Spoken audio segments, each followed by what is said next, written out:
दुनिया भर के बाजारों में है बड़े एक्शन का माहौल। डाउ नैस्डैक फिर से मजबूती की तरफ बढ़ते हुए दिख रहे, तो एक अंदाजा लगाना ये भी जरूरी कि क्या तेजी बरकरार रह पाएगी और अमेरिकी बाजार अगर मजबूत रहे, ग्लोबल मार्केट्स में माहौल अच्छा रहा, डॉलर इंडेक्स घट गया, बॉन्ड यील्ड नीचे आ गए, तो क्या फिर भारतीय बाजारों में भी कोई चमक रौनक लौटेगी?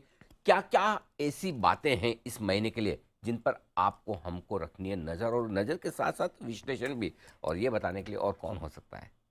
एलिमेंट्स प्लेटफॉर्म के चेयरमैन और ग्लोबल मार्केट्स के भारतीय बाजारों के जाने माने एक्सपर्ट अजय बग्गा साहब मेरे साथ हैं। सर बहुत बहुत स्वागत है। थैंक यू अनिल पहली जी। फरवरी को इसी वक्त करना चाहता था जी आपका इंटरव्यू, हो ना पाया सर, माफ़ी चाहता हूँ इसके लिए। ये बिल्कुल थोड़ा एक छोटा सा अड़चन थी तो छोटी कि सी, भारत का बजट पेश हो रहा हाँ, था तो भारत की वित्त मंत्री जी थी, तो मैंने हाँ कहा कि सर से बिल्कुल। नहीं दो नहीं दिन बाद बिल्कुल, हम नमस्तक हैं उनके सामने। बहुत अच्छा बजट और दिया वैसे भी सर, उन्होंने। अगर समझो इस हाँ तरह अच्छा बजट दे तो हमें कोई दिक्कत भी नहीं, 2-3 दिन बाद कर लेंगे, कोई टेंशन बिल्कुल, वो एक महीने बाद कर लेंगे क्योंकि जैसा अच्छा बजट उन्होंने दिया, नहीं। जी, उन्होंने अपनी तरफ से सारा कर दिया अनिल जी, काफ़ी जो कुछ भी किया। चाहिए था। तो बस फिर हम यही सोच रहे थे कि सर से फिर एबी ऑफ ग्लोबल मार्केट्स आज कर लें या फिर अगले हफ्ते करें। मैंने कहा जितना जल्दी करें उतना बेटर बेहतर है सर। करेक्ट। सो कल तो सर थे ही साथ में फेड की मीटिंग के बाद में, और आज फिर से हमारे साथ है। तो सर सबसे पहला सवाल जो है वो मेरा ये है कि अमेरिका में फेड का फैसला आ गया, ब्याज दरें भी बढ़ा दी उम्मीद के मुताबिक। अब आगे क्या, क्या कुछ संकेत हमें अमेरिकी फेड से लेने हैं? देखिए क्या तय है अनिल जी, 282 बारी पिछले साल सेंट्रल बैंक्स, विश्व के सेंट्रल बैंक्स, विश्व भर के आरबीआई जो हैं आप कह सकते हैं, रिजर्व बैंक जो हैं विश्व भर के, 282 रेट हाइक किए थे। वो तो फिर से होने नहीं वाले। फेड ने 0% से शुरू करके 4.25 तक अपना रेट पहुंचा दिया था। अब यहाँ से रेट मैक्सिमम 5 जाएगा। मार्केट कह रहा है 4.25 पे निबट जाएगी बात। तो ना तेरी ना मेरी, अब वो 4.9 स्वैप मार्केट दिखा रहा है कि भाई मार्केट सोचा है 4.75, फेड बोल रहा है 5, 4.9 पे निपट लेते हैं। तो ये जो तेजी आ रही है अमेरिकन मार्केट में, नैस्डैक 19.5% दौड़ गया है 31 अक्टूबर के लेवल से। तो वो नया बुल मार्केट हो सकता है नैस्डैक तोड़ के पहुंच जाए। तो मार्केट यही कह रहा है कि रेट हाइक जो थे ज़्यादातर हो गए, इन्फ्लेशन काबू में आ रही है धीरे धीरे। वो तो अब टाइम की बात है, बेस इफेक्ट आएगा और टाइम के साथ। अब जैसे जून में अमेरिका की इन्फ्लेशन 9.2% थी, हम्म। अब इस जून तक आते आते 4 से नीचे आ जाएगी। वो बेस इफेक्ट भी आ जाता है। और ये जो इतना रेट बढ़ा, 0 से आपने 4.5% पिछले रेट हाइक के बाद कर दिया, उसका क्यूमुलेटिव इफेक्ट आएगा। जो 0% पे लोग उठा रहे थे पैसा, आप ये सोचिए विश्व भर में अनिल जी 18 ट्रिलियन डॉलर्स के बॉन्ड्स थे जो नेगेटिव थे। तो डेनमार्क वगैरह में अगर आप घर लेते थे, आपको नेगेटिव मॉर्टगेज रेट मिलता था। करेक्ट। तो आप लोन ले लीजिए, सोचिए 100,000 यूरो का, आपको चुकाना 95,000 यूरो क्या पड़ेगा। बात है, तो घर भी लीजिए। हमारे यहाँ कभी आएगी ऐसी ऐसा सिचुएशन? नहीं आता, कभी नहीं आएगी। भारत में मुश्किल है। मतलब हो हमारे लाइफ सकता टाइम में तो नहीं हमारे आएगी। टाइम में तो हाँ, नहीं, हमारी लाइफ टाइम में तो नहीं अभी और आएगी। 30 40 50 साल बाद कुछ आ जाए तो ये हालत थी। जी। अब एक भी बॉन्ड नहीं है बचा जो नेगेटिव पे है। सो 18 ट्रिलियन का रिप्राइसिंग हुआ है। बहुत हानि हुई 2022 में, इसलिए अब मार्केट सोचे 2023 बेहतर होना चाहिए। फेड के वक्तव्य से क्या निकला? वक्तव्य हॉकिश था, बट उन्होंने जब पावल साहब आए बोलने के लिए प्रेस कॉन्फ्रेंस, उन्होंने 10 बारी डिफ्लेशन की बात की। डिफ्लेशन क्या है? इन्फ्लेशन का उल्टा, कि कीमतें गिर रही हैं। उससे मार्केट बहुत प्रोत्साहित हुआ और अमेरिकन मार्केट भागने लगा। और वही पुराने सारे पापी नैस्डैक के 3-3%, 4-4% उठने करेक्ट। लग गए। करेक्ट। तो मार्केट एक ऐसे माहौल में है कि सामने से लाइट तो दिख रही है टनल में से। अब किसकी वो है? नया सवेरा है हाँ। कि ऑनकमिंग ट्रेन है जो फ्लैटन करेगी, वो आपको जून तक ही पता लगेगा। बट हम्म। अभी थोड़े से रुझान अच्छे हो रहे हैं विश्व भर में। भारत की और चिंता है। भारत हमारा 30,000 करोड़ निकला जनवरी में। ये क्यों निकल रहा है? चाइना में एक तो तरफ से जा रहा है, बाकी जगह जा रहा है, बट ये वाजिब नहीं है जिस तरह से भारत से पैसा निकल रहा है। अच्छी बात यह है कि भारतीय डोमेस्टिक हमारे सेनानी जो हैं, जो पैट्रियट्स हैं, देशभक्त हैं, वो लगाते जा रहे हैं पैसा। तो काबू में तो है मार्केट। बट ठीक आ बात जाए है, तो अच्छा है। ठीक बात है। तो बेसिकली फेड की तरफ से दो चीज़ें हैं, एक ब्याज दर में अब बढ़ोतरी होगी, वो बहुत ही लिमिटेड बहुत होगी, कम होगी 1/4 से आधा परसेंट मैक्सिमम। बस। और जैसे जैसे बेस इफेक्ट के साथ महंगाई कम होती जाएगी, हम कंफर्टेबल हो जाएंगे। और तीसरी हाँ बात, हाँ रिसेशन नहीं आ रहा है। हाँ, जो सब पिछली बारी मंदी मंदी मंदी अब कोई बात नहीं करता। जनवरी जब हमने बात की थी, मैं बोला जब सब कह रहे हैं मंदी ठीक बात है। नहीं आएगा, और वो नहीं आ रहा है। अच्छा, बाकी दूसरे सेंट्रल बैंक का क्या हाल है? जैसे ईसीबी, बैंक ऑफ इंग्लैंड, इन्होंने भी अपना काम किया है। कल हमारे गवर्नर साहब भी पॉलिसी अगले हफ्ते देने वाले हैं, 8 तारीख को, जी जो तो आप क्रेडिट पॉलिसी पे पूरा विश्लेषण देंगे। जी। इनके बारे में बताएं जरा सा। ईसीबी, बैंक ऑफ इंग्लैंड ने दोनों ने 0.5% कल बढ़ाए। करेक्ट। अब देखिए, ईसीबी पीछे रह गया था। 6 महीने बाद फेड के उन्होंने रेट बढ़ाने शुरू किए, और उनका इन्फ्लेशन अमेरिका से कहीं ज्यादा बढ़ा, क्योंकि यूक्रेन यूरोप का हिस्सा है, उनकी एनर्जी कॉस्ट बहुत बढ़ी। यूरोप ने क्या किया, बहुत उम्दा तरीके से ये सर्दियों का मौसम हैंडल किया है। नेचुरल गैस देखिए 2 साल के पिछले स्तर पे पहुंच गई। उन्होंने अपना एनर्जी मैनेजमेंट बहुत ज़बरदस्त किया। उसके चलते यूरोप ने रिसेशन मिस कर दिया अनिल जी। करेक्ट। पिछले हफ्ते जो आंकड़े आए, यूरोप में रिसेशन नहीं आया। जर्मन थोड़ा सा था, 0.4 0.5 माइनस था, वो कुछ नहीं है, उसको आप रिसेशन मत समझिए, रिसेशन मिस हो गया। तो ईसीबी में लेगार्ड जो हैं, उन्होंने यही कहा एक और हम करेंगे मार्च में 0.5 का। करेक्ट। तो अभी 2.5% पहुंचे हैं, -5 से 2.5 पहुंचे हैं। 3 हो जाएगा मार्च में, 3.25 पे मार्केट कह रहा है निबट गया। यूके देखें तो 4% पहुंच गया है, 0.5 कल बढ़ाया। अब मार्केट कह रहा है और नहीं होगा। और अच्छी बात यह है, बैंक ऑफ कनाडा सबसे पहला था 2 हफ्ते पहले जिसने कहा अब हम पॉज कर रहे हैं, क्योंकि इकोनॉमी में ज्यादा क्षति हो रही है, हम रुक रहे हैं। बैंक ऑफ कनाडा पहले था। कल बैंक ऑफ इंग्लैंड ने भी अनिल जी कह दिया और रेट नहीं बढ़ते दिखते। अब जरूरत नहीं है, 4% बहुत हो गया, ये क्यूमुलेटिव हो जाए तो मार्केट 4 पे रुक गया है बैंक ऑफ इंग्लैंड। तो दो अहम बैंक कनाडा और इंग्लैंड ने तो कह दिया भाई हो गया। गवर्नर ईसीबी का साहब, अच्छा ईसीबी का नहीं, पहले आप इसी को ईसीबी और 0.75 आना है, क्योंकि पीछे थे ये। फेड का और 0.25 से 0.5 है, हो गया बस। तो Correct. ज्यादातर हो गया। मार्केट फॉरवर्ड लुकिंग है, रिस्क मार्केट दौड़ रहे हैं। और क्या हो रहा है, पिछले साल दोनों गिरे थे, बॉन्ड भी और स्टॉक भी। इस साल दोनों अच्छे कर रहे हैं।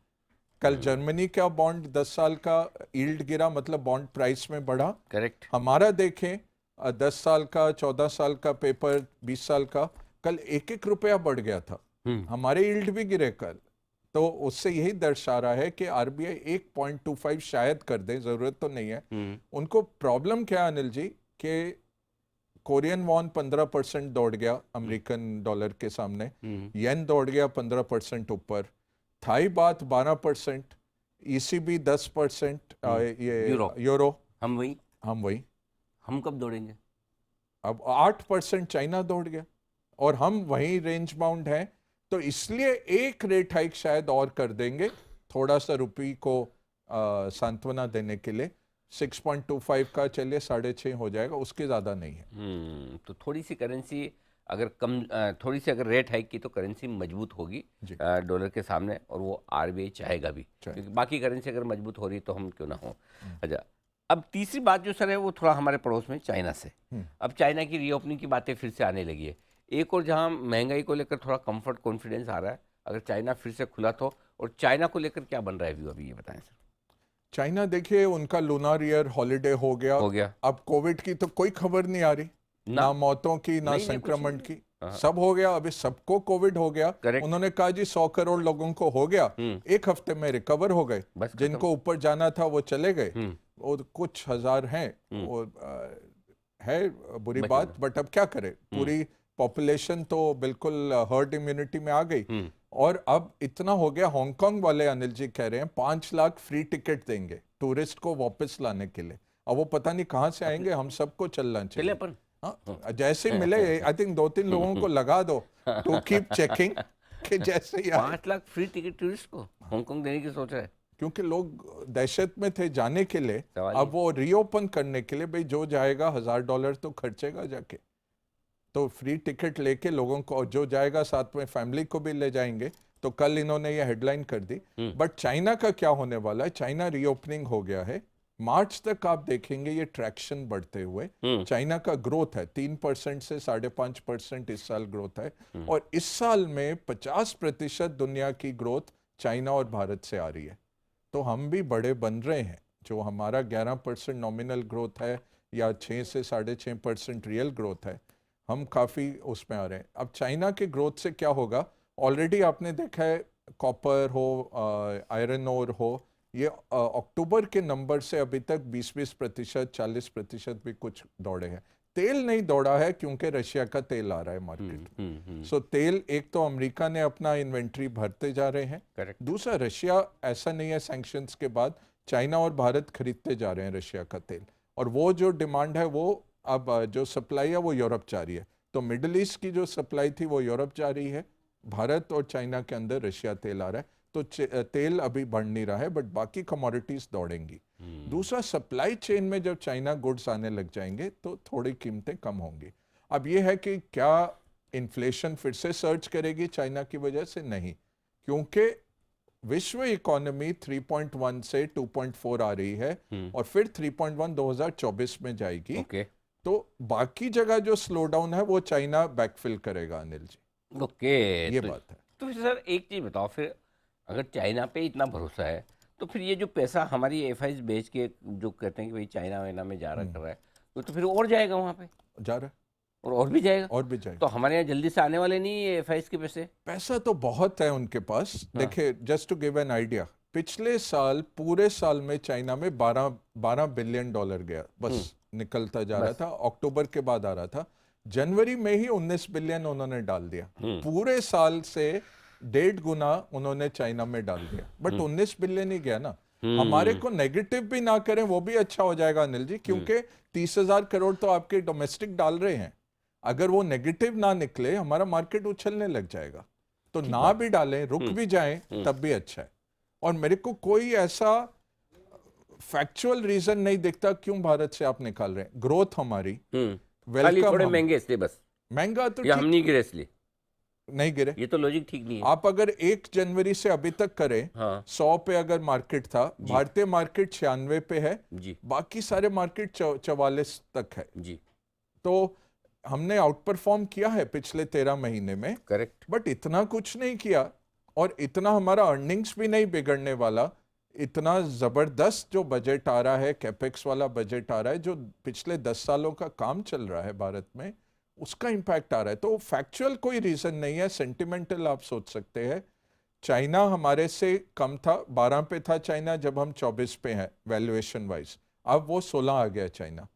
हम नीचे आ रहे हैं, हम 22 पे पहुंचते जा रहे हैं। तो वो कहीं तो मीट हो जाएगा Anil ji. At some point आप बोलेंगे भाई चाइना का रिस्क है। अच्छा, जियोपॉलिटिक्स रिस्क आपका हर वक्त रहता है चाइना पे, कब वो ताइवान छोड़ देंगे, कब शुरू कर देंगे। आज वो ब्लिंकन मिलने वाले हैं, शी जिनपिंग को मिल रहे हैं, उनके सलाहकार बाइडेन के, तो ये बातचीत तो इनकी शुरू हो रही है, ये भी पॉजिटिव रहेगा। तो एक टाइम आएगा भारत का, एकदम से हमारा एफआई फिर से आ जाएगा। वो कब आता है, कुछ हफ्ते के कुछ महीने, बट वाजिब कोई रीजन मुझे दिखता नहीं है एफआईज का इस तरह से भारत से निकालना, कुछ है नहीं फैक्चुअल। चलो, तो आगे पीछे आएंगे ज़रूर, जी। इसमें कोई डाउट नहीं है। अच्छा सर, रशिया और यूक्रेन के बीच में जो युद्ध है उसकी बरसी, आ रही है, हाँ, एक साल लगभग लगभग हो पूरा गया, होने आ रहा है। 24। हाँ, मतलब न तो कोई युद्ध की बात करता है या कि चल रहा है कि नहीं चल रहा है, न कोई खत्म होने की बात करता है। तो हम उसे एक साल पूरा होने पे याद करें या न करें? हाँ, नहीं क्या ये ना युद्ध का तरीका बदल गया। ये कहते हैं फर्स्ट वर्ल्ड वॉर जैसा हो गया है कि भाई वॉर ऑफ एट्रिशन है। उन्होंने सुरंगें खोद दी हैं, ट्रेंचेस खोद दी हैं, और वहां से एक दूसरे पे गोलाबारी चल रही है। अब देखिए, यूक्रेन का पूरा इंफ्रास्ट्रक्चर वो तहस नहस कर रहे हैं, जो उन्होंने सीरिया में किया करेक्ट। वही ये यहाँ कर रहे हैं, बट उसका फिर रिकंस्ट्रक्शन आएगा। यूरोप ने समझ लिया अगर यूक्रेन गया, अभी क्या था अनिल जी, इतने साल 75 साल जो पीस रहा है यूरोप में कि भाई दोनों के पास न्यूक्लियर है। अब लोगों ने सोच लिया भाई न्यूक्लियर तो बाइडेन डालेंगे नहीं, क्योंकि फिर म्यूचुअली एश्योर्ड डिस्ट्रक्शन है, तो न्यूक्लियर गया साइड में। कन्वेंशनल में आप देखें तो रशिया की बहुत बड़ी सेना ताकत है। बहुत बड़ी है, वो ओवरनाइट पहुंच सकती है। जर्मनी में सेना ही नहीं बची, करेक्ट। इतना इन्होंने अंडर फंड किया है।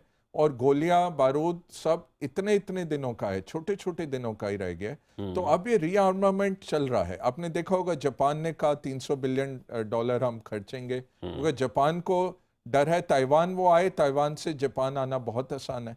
कहाँ रोकेंगे? अगर ताइवान आप हार गए चाइना से, यूएस ने बोला नहीं हमारी सक्षमता नहीं है इतना दूर युद्ध करने की, तो जापान अगला टारगेट हो जाता है। तो सब ये लोग कर रहे हैं, बट तो इसलिए यूरोप और यूएस रशिया को जीतने नहीं देगा, बट सक्षमता नहीं है रशिया को हराने की।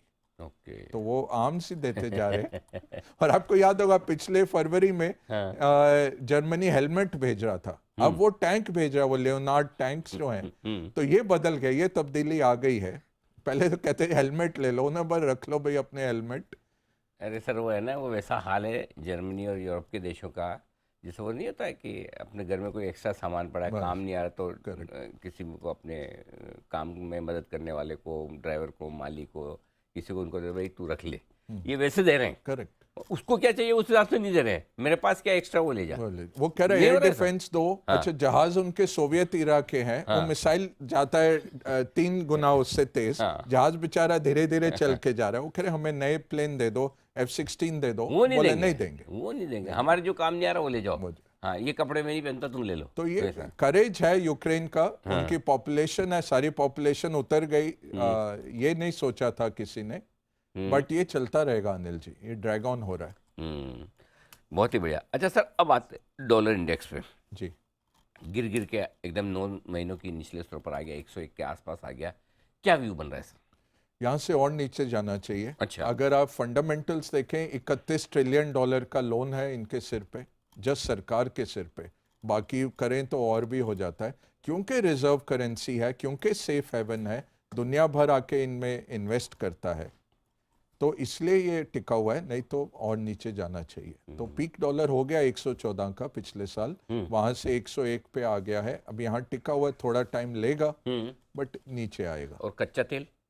कच्चा तेल चाइना जैसे रिकवर करेगा। अभी चाइना की डिमांड, मतलब कच्चे तेल में ज़्यादा गिरावट नहीं आएगी अब? गिरावट नहीं है, बढ़ेगा $5 और। अच्छा। साल भर में। तो वो 72-73 आया था, वो सपने ही रह गया अब? वो सपने, क्योंकि डिमांड आ रही है। ऐसा नहीं है रिसेशन नहीं है, और एयरलाइन ट्रैवल आ रही है। चाइना सोचिए, जब चाइना टूरिस्ट इंटरनेशनल आने लग गए, 2019 में $260 बिलियन उन्होंने खर्चे थे। चाइना जो रीओपनिंग है ना, वो बड़ा ज़बरदस्त है, क्योंकि पॉपुलेशन भी है, जेब में पैसा भी है, $2.5 ट्रिलियन उनके सेविंग्स भी है, वो रिवेंज कंजम्पशन आने वाला है। तो रिसेशन नहीं है, तेल नीचे नहीं जाता, तेल 90 से 95। ओके। गोल्ड सिल्वर, गोल्ड के लिए तो स्पेशली आपने बोला भी था कि बहुत तेजी है, पैसा लगाइए, मुश्किल से 45-46 हज़ार रुपये के आसपास का तब दाम था, लाइफ टाइम हाई पर है। जरा एक बार इन पर और व्यू दें सर आप। और बढ़ेगा। अच्छा, गोल्ड दोनों और ही? बढ़ेगा, या गोल्ड बढ़ेगा। अच्छा, हाँ। सिल्वर का क्या है, 60% इंडस्ट्रियल रहता है, तो वो अगर मंदी है इकोनॉमी में, थोड़ा ठहराव है, पीसीवीसी नहीं बिक रहे, मोबाइल फ़ोन इतने नहीं बिक रहे ग्लोबल लेवल पे, भारत में तो सब ठीक है। तो सिल्वर यहाँ से भी आपको आराम से 10 से 12% मिल जाएगा। 26 से 27 के बीच में सिल्वर है end of the year. Gold तो और भागेगा, गोल्ड $2100 आराम से क्रॉस करेगा। ठीक बात है। अच्छा सर, अब पुस्तक पढ़ने का भी वक्त है। जैसे तो ये इस हफ्ते बजट पढ़ने के बाद और कुछ पढ़ने की हिम्मत इच्छा, ताकत, शक्ति रही नहीं।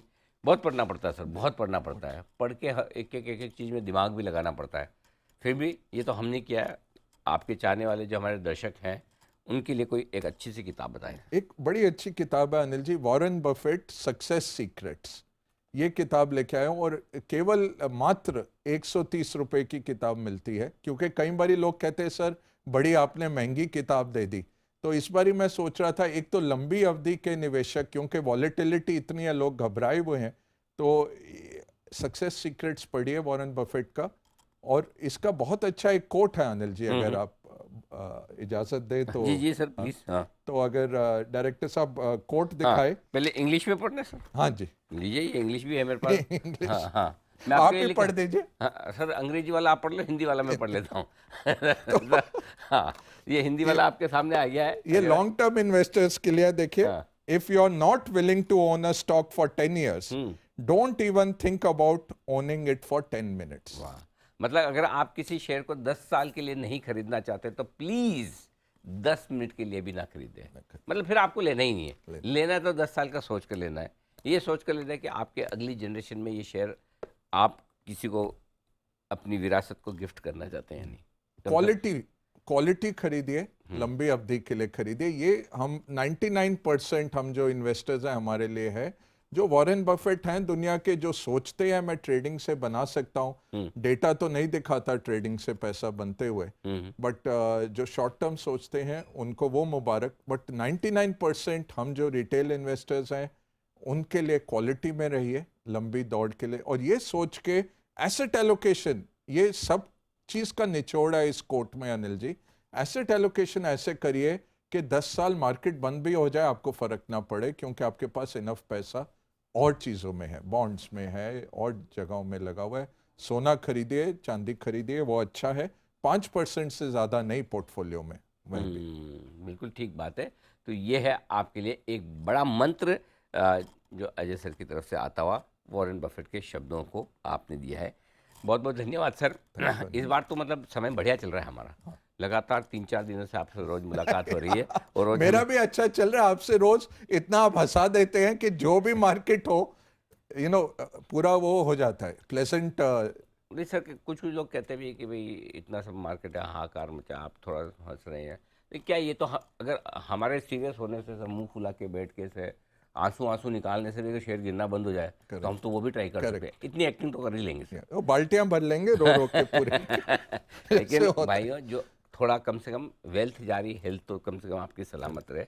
बाकी तो जो मार्केट में जो होना होगा, किसी के तनाव लेने से या किसी के मुस्कुराने से शेयर ऊपर नीचे हो जाते तो बात है। लेकिन ज़िंदगी में थोड़ा टेंशन फ्री रहेंगे, ब्लड प्रेशर कंट्रोल में रहेगा, लाइफस्टाइल डिजीज़ नहीं आएगी, हेल्दी रहेंगे तो वेल्थ और अनिल जी सबसे अहम बात जो आप हर वक्त सिखा देते हैं कि सीख क्या लेनी है, ये जो मार्केट इस बार ही आया है उससे हम सीख क्या लेके जा रहे हैं, वो मुझे अच्छा लगता है। आप जब, क्योंकि मन का संतुलन जो रखना है ना दिमाग का, वो बहुत इंपॉर्टेंट है, कि वो नहीं तो आपको गलतियां करवा देता है।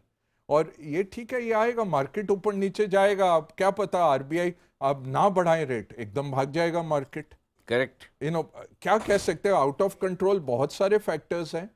आप अपने कंट्रोल में जो एलोकेशन है उसको रखिए ध्यान में, और क्वालिटी में रहिए। यही सबसे बड़ा नुस्खा यही है। बिल्कुल सर, परफेक्ट। तो आपके ये गुरु मंत्र आज भी और हमेशा हमारे काम आएंगे। बहुत बहुत धन्यवाद सर। Thank you. बजट में इतना बिजी रहने के बावजूद आपने हमारी रिक्वेस्ट मानी। कल ही सर को बोला था कि करते हैं, सर बोला हाँ तैयार है। मुझे लगा सर कहेंगे 2-4 दिन पढ़ने दो भाई, बहुत टाइम लगेगा। लेकिन वही है ना, फ़र्क यही है, विकीपीडिया है सर, तो तुरंत सारी चीज़ों के जवाब तैयार मिल जाते हैं। बहुत बहुत धन्यवाद sir. Thank you Anil ji. इस खास शो में इतना ही, मुझे दीजिए इजाज़त, नमस्कार।